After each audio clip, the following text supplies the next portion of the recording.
জানতে হবে বঙ্গবন্ধুর পরিবার ইরাকের বিদেশি অনেক আগে এখানে আসছে ধর্ম প্রচার করার জন্য। তারা জাতিগতভাবে ধার্মিক, তার বাবা ধার্মিক, তার দাদা ধার্মিক, তার সমস্ত গোষ্ঠী ধার্মিক। খোদ বঙ্গবন্ধু কি বলেছেন, এদেশের ডাকাতরা চোরেরা সবকিছু নিয়ে। বাংলাদেশের আল্লাহর ওলিদেরকেই চিনে, এরাও ছিল আল্লাহর ওলি, কিন্তু বাংলার মানুষ বুঝলো না, কি করবেন, তারাই দিছে। ওরেও জয় বাংলা করছে, তারাও জয় বাংলা করছে, কিছু করার নাই। বাংলার মানুষ বুঝে না, একমাত্র আপনিই বুঝেন। আল্লাহর ওলিদেরকেই চিনে। যাই হোক, আমরা কিছু কিছু শিখবো, আপনি শিখাবেন, সমস্যা নাই। আপনি যদি না বলতেন তাহলে তো আমরা জানতাম না।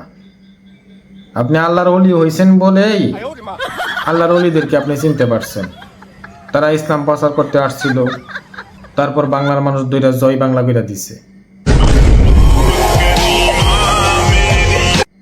মানুষ বুঝতে পারে নাই, তারপর 24-এ আবার জয় বাংলা করে দিছে। মানুষ কেন জয় বাংলা করে দেয় বুঝি না কিছু। আল্লাহর ওলিদেরকে মানুষ সম্মান করতে জানে না, বিশেষ করে বাংলাদেশের মানুষ সম্মান করতে জানে না। সবসময় খালি ওরা জয় বাংলা করে দেয় আল্লাহর ওলিদেরকে। এখন আপনি বুঝাইলে হয়তো মানুষ বুঝতো, কিন্তু এখন বুঝাই এত লাভ নাই। আগে ভাগে বুঝাইলে, আপনি দুনিয়াতে যদি আরো আগে আসতেন তাহলে বঙ্গবন্ধু থাকতো, তার কন্যাও থাকতো।